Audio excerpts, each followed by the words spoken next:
What up, YouTube? I just did a quick snippet without realizing that I wasn't live on YouTube, but here we go, right? You're supposed to change. Let's jump right into it, right? I'm going to add some links below later. Once the video is done, I'm doing the Art of Closing workshop and a bunch of other stuff, but I'll talk about that at the end. You're supposed to change. How many of you are going to watch this now live or the recording and you resist changing? You have a desire. You watched one of my videos, you read a book, for whatever reason, a mentor, right? A father figure to you, a brother, a friend, spoke to you about something and you were inspired to change. Yet, for whatever reason, internally, you're in conflict because for whatever reason, there's a voice in your head from somebody else, mom, family, or anybody else, trying to make you feel bad for changing and saying things such as, "You've changed," with a condescending tone, or "I like the old you better." The old you, you're not satisfied with. You want to change. You have the desire to change. We innately, as a species, to feel happy, need to be changing and progressing constantly. We are at war right now with our nature as human beings. Society and the world is trying to instill a bunch of nonsense that gets us farther away from our nature, that's causing us to suffer more, whether that be on a personal level, relationship level, business level, life level, health level, mental health level. I mean, it's absurd. Yet you innately have the desire and instinct to change, but you question it because of societal pressure and norms that stops you from doing it, right? And that puts you in conflict, and it severely keeps you from performing well, again, in your personal life and business and everything else. Because this is the underlying issue for a lot of people. Remember, whenever you're in conflict, you're bound to inaction as a human being. You have a genuine desire, right? Think of your mind as a boardroom. You have a desire to do something and you're like, "Hey, I want to get ripped." And then you're in the boardroom, and instead of owning that stock of you 100% with just you in the boardroom, you have everybody else in the boardroom making the decision for you.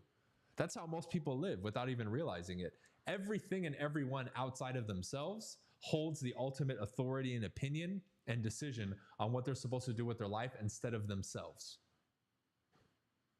We've been grown and conditioned to make that the norm. It's BS. It's stupid. It doesn't make any sense.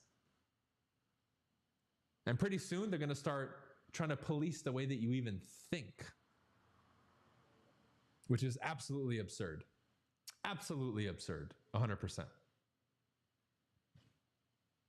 But I want you, moving forward as we get into this topic, I want you to start embracing change. I want you to start announcing it.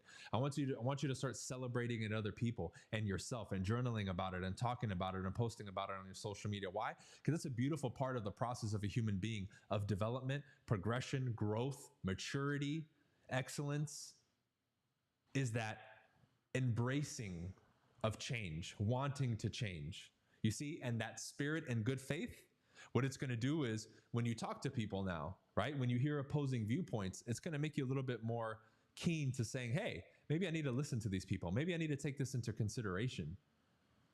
At the same time, with what you believe in and what you stand by, you'll be that much more firm. You see, it goes both ways. But we need to stop looking at change as this crazy thing, because internally we know it's right and required. But again, the outside, something or someone will try to make you feel bad or keep you from changing. And a lot of individuals who want to grow in different areas of life, you don't realize that your resisting of that change is what's causing you to be stuck or not move forward in those areas. If you want to become better in the professional world, you're going to have to change how you view things, how you think about it, your beliefs, your philosophies, your actions, how you walk, how you talk, everything. Same thing with health, same thing with relationships, same thing with literally everything.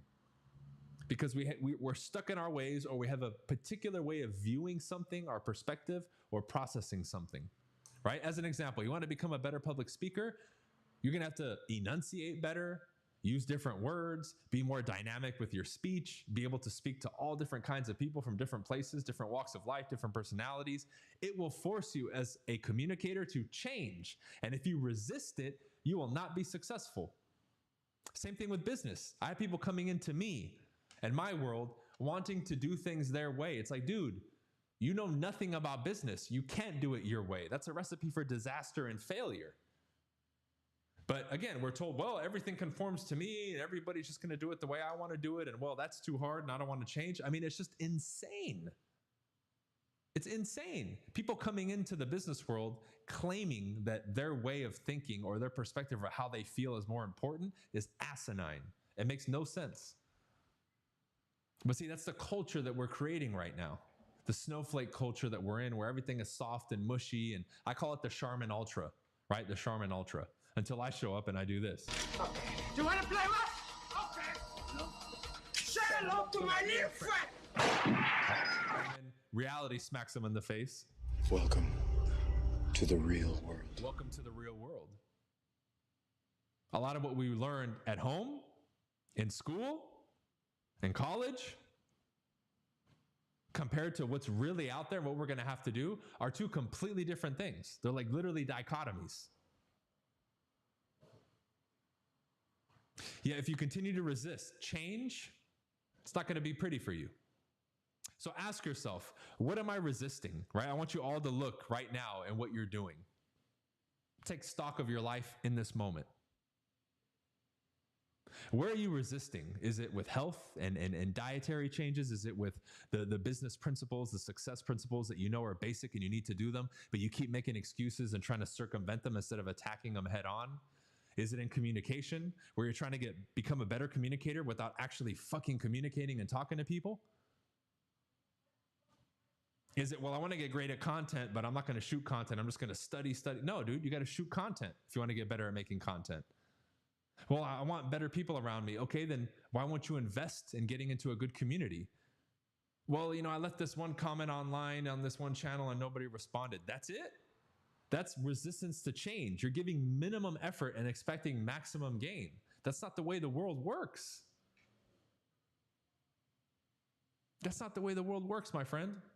So a lot of us are stuck in our ways. Believe me, I'm stubborn, just like the next person. We're stuck in our fucking ways and how we view things, how we want to do things. I get it. I get it.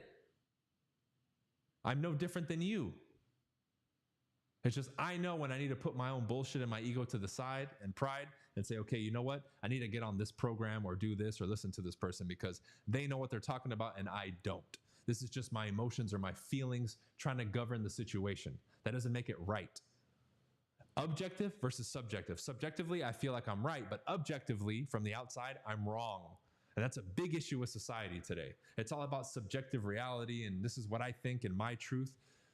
If you want a recipe for disaster, follow that model, especially when it comes to success and climbing the ladder of life.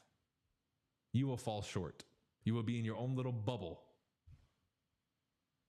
And everything and everyone around you is going to be a problem and you're going to butt heads with everybody and it's not going to be pleasant for you. For us to function as a society, we need to agree on objective realities and truths. So when it comes to building your business, there's an objective reality and truth on what to do. Building your relationship skills, your communication skills, right? Diet and lifestyle. All of these things, there exist objective truths. Our nature as human beings has an objective truth. It doesn't matter how you think or how you feel about it. There's a truth that's independent of your thoughts and feelings about it. Now, I know this is so hard for people to understand nowadays, but that's the reality. We can say, oh, well, why does the lion tackle the gazelle? That's nature, dude. It doesn't care about what you think. Take that type of analysis and approach to life, and you will do much better, my friends, especially in this subject matter when it comes to changing. Hey, I don't like this. It's uncomfortable, but I know I need to do it. And instead of trying to figure out a way to not do it, to deal with the discomfort, just face the discomfort head on and handle it and do the work. Because in the end, that's less suffering and it's the right way to do it. And I really urge people, stop resisting the basic stuff. I've been preaching the basics to people for so long and they keep, that's old and It's like, dude, it works. Do the work. You want to lose weight? We know how. You want to make money? We know how. You want to be successful? We know how. It's not rocket science. Follow the formula. Do what the people before you did that they're telling you to do. Just do it. Stop questioning it. Stop trying to figure out a way to make it better and just do it. It's that simple. There's no special new way and this and that and the magic bullet. I mean, all that is a recipe for your suffering, your eternal suffering, really.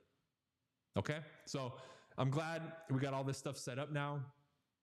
I think, some of the stuff that I've been doing and kind of messing around with has been fun. But let me see here, because I've loaded some sounds here. Answer. But now, yeah, I'm thinking I'm back. Like John Wick said, I'm thinking I'm back, right? I haven't filmed, we can say, some podcasts recently since I made the move and have the new setup, but I'm going to continue uploading. We're going to keep going live. And like I said, the structure that I created moving forward will be implemented. You're going to be seeing a lot more content. You're going to be seeing a lot more lives. We're going to do the show format. I'm doing a bunch of stuff with the people on my real brokerage, right? My real estate brokerage with our network, which is growing. I have over 150 people in my network now. A lot of stuff is coming, guys. So be ready. Okay. So I'm going to be signing off here in a second. Make sure that you check out the Art of Closing workshop. Like I mentioned in the beginning, I'm specifically doing a 3-day workshop on improving people's closing abilities, closing the deal, right? It's going to be very comprehensive, 3 1-hour days, and you will leave that just double or tripling your closing rate guaranteed. Okay. That, consultations, coaching, all that stuff is in the description. Signing off for the night. Have a good evening. We'll see you guys on the next one. Peace.